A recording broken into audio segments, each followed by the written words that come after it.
جو لوگ میت پر رو رہے ہوتے ہیں نا، فرشتہ ان سے ایسی بات کہتا ہے جسے سن کر آپ حیرت زدہ ہو جائیں گے کہ جب کسی انسان کا انتقال ہوتا ہے اور فوراً اس کے گھر والے عزیز و اقارب رونا شروع کرتے ہیں، عورتیں چیخو پکار کے رونے لگتی ہیں، مرد حضرات رو رہے ہوتے ہیں، تو موت کا فرشتہ چونکہ وہ روح نکال کے باہر جا رہا ہوتا ہے، تو حدیث پاک کا مفہوم ہے کہ وہ موت کا فرشتہ دوبارہ پلٹ کے پھر واپس آتا ہے، گھر پہ آتا ہے۔ چونکہ آقا علیہ الصلوۃ والسلام کی حدیث کا مفہوم ہے کہ جو موت کا فرشتہ حضرت اسرائیل علیہ السلام انسان کی روح کو قبض کرتے ہیں، اللہ تعالیٰ نے جو روح قبض کرنے کے لیے جس فرشتے کو رکھا ہے اس کا نام ہے حضرت اسرائیل علیہ السلام، اور یہ ہر انسان کی روح کو یہی قبض کرتے ہیں۔ تو جب کسی کا انتقال ہوا تو اپنے آپ نہیں ہوتا ہے، بلکہ وہ اسرائیل علیہ السلام اس بندے کی روح کو نکالتے ہیں۔ لیکن ہر انسان یہ کہہ رہا ہوتا ہے کہ پیٹ کے درد میں انتقال ہو گیا، یا فلاں بیماری میں انتقال ہو گیا، یا کچھ نہیں تو ہارٹ اٹیک آ گیا، لیکن یہ اسرائیل علیہ السلام ہی انسان کی روح قبض کرتے ہیں۔ یہ اللہ تعالیٰ نے اسرائیل علیہ السلام کی ڈیوٹی ہمیشہ سے لگائی ہوئی ہے۔ اس کی وجہ کیا ہے کہ جب اللہ تعالیٰ نے آدم علیہ السلام کو پیدا کرنے کا ارادہ فرمایا تھا نا، تو اللہ تعالیٰ نے دنیا میں پہلے فرشتوں کو بھیجا کہ جاؤ مٹی لے کر آؤ، تو زمین نے مٹی لے جانے سے منع کر دیا، تو آخر میں اللہ تعالیٰ نے حضرت اسرائیل کو بھیجا۔ اسرائیل علیہ السلام نے زبردستی مٹی لی اور لے کر اللہ کے پاس چلے گئے، پھر اس سے آدم علیہ السلام کا پتلا تیار ہوا، آدم علیہ السلام بنے۔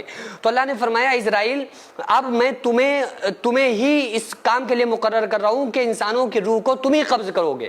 تو اسرائیل علیہ السلام نے فرمایا کہ مولا ہمیں بخش دے، اگر تو نے ہمیں اس کام پہ رکھ دیا تو لوگ ہمیں گالی دیں گے، کہیں گے اسرائیل نے بندہ مار دیا۔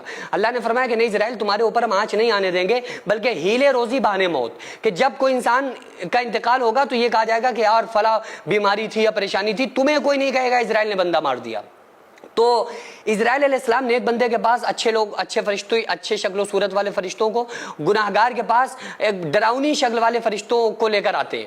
تو چاہے وہ انسان نیک ہو یا بد ہو، جب وہ لوگ اس پہ رونا شروع کرتے ہیں تو فرشتے پلٹ کے واپس آتے ہیں۔ اسرائیل علیہ السلام آ کر جانتے ہو کیا کہتے ہیں؟ اسرائیل علیہ السلام کے وہ جملے ہیں، بڑے زبردست وہ جملے ہیں۔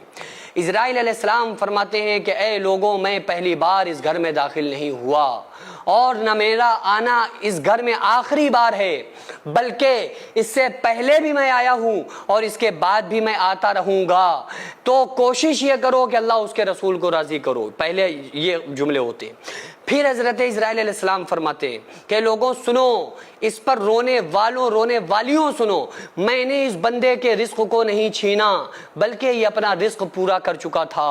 میں نے اس کی عمر کو کم نہیں کیا، بلکہ یہ اپنی پوری زندگی جی چکا تھا، اپنی پوری عمر کر چکا تھا۔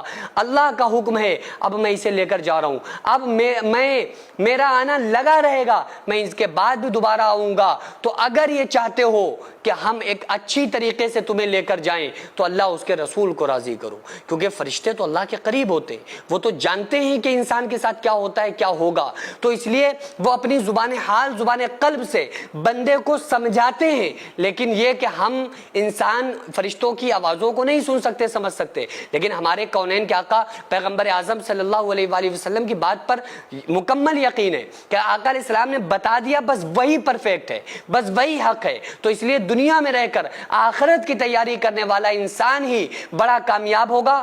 ایک لمحہ رکیے اور سوچئے کہ جب ہم اس دنیا سے چلے جائیں گے تو ہمارے ساتھ کیا ہوگا؟ نہ ہمارا گھر، نہ ہماری دولت، نہ ہمارا کاروبار، صرف ہمارے اعمال ہوں گے۔ آج اللہ نے آپ کو ایک موقع دیا ہے کہ آپ اپنے لیے ایسا خزانہ جمع کریں جو کبھی ختم نہ ہو۔ ہم ایک زمین خرید کر اس میں مسجد پلس اسکول مدرسہ بنانا چاہتے ہیں، جس میں غریب بچے تعلیم حاصل کر سکیں، جہاں قرآن کی آواز گونجے اور 5 وقت نماز پڑھی جائے۔ ذرا سوچیں کہ جب کل کوئی بچہ قرآن پڑھے گا تو اس کا ثواب آپ کو بھی ملے گا، جب کوئی نمازی سجدہ کرے گا تو اس میں آپ کا نام بھی لکھا جائے گا، جب کوئی یتیم بچہ پڑھ کر کامیاب ہوگا تو اس کی کامیابی کے پیچھے آپ ہوں گے۔ لیکن اس کے لیے سب سے پہلے ہمیں ایک بڑی زمین خریدنی ہوگی۔ اگر اللہ نے آپ کو نوازا ہے تو 15,000 روپے کی 100 اسکوائر فٹ زمین خرید کر ضرور دیجیے، ورنہ 3,000 روپے کی 20 اسکوائر فٹ زمین خریدنے میں ضرور حصہ ڈالیں، ورنہ 5 اسکوائر فٹ جو صرف 750 روپے بنتے ہیں، اتنا تعاون تو آپ لوگ ضرور کیجیے۔ ہم آپ سے وعدہ کرتے ہیں کہ آپ کا دیا ہوا ایک ایک روپیہ صحیح جگہ پر خرچ ہوگا۔ کل جب ہم قبر میں ہوں گے تو ایک ایک نیکی کی ہم کو ضرورت پڑے گی، ہم سوچیں گے کہ کاش ہمیں بھی یہ موقع مل جاتا، لیکن آج موقع ہے, ابھی ہے, اللہ نے آپ کو چن لیا ہے, تو آپ لوگ حصہ ضرور لیجئے اور اپنے لیے ایسا صدقہ چھوڑ کر جائیے جو قیامت تک آپ کا ساتھ نہ چھوڑے. آپ چاہیں تو اپنے مرحومین کے نام سے بھی ایصال ثواب کے طور پہ دے سکتے ہیں. تو آغازیہ ویلفیئر سوسائٹی کا QR جو آپ کو اسکرین پر نظر آ رہا ہے, اس کے ذریعے سے آپ لوگ زیادہ سے زیادہ تعاون کیجئے. یہ وہ صدقہ ہے جس سے اللہ اس کے رسول بہت خوش ہوتے ہیں. اللہ تعالیٰ اس کو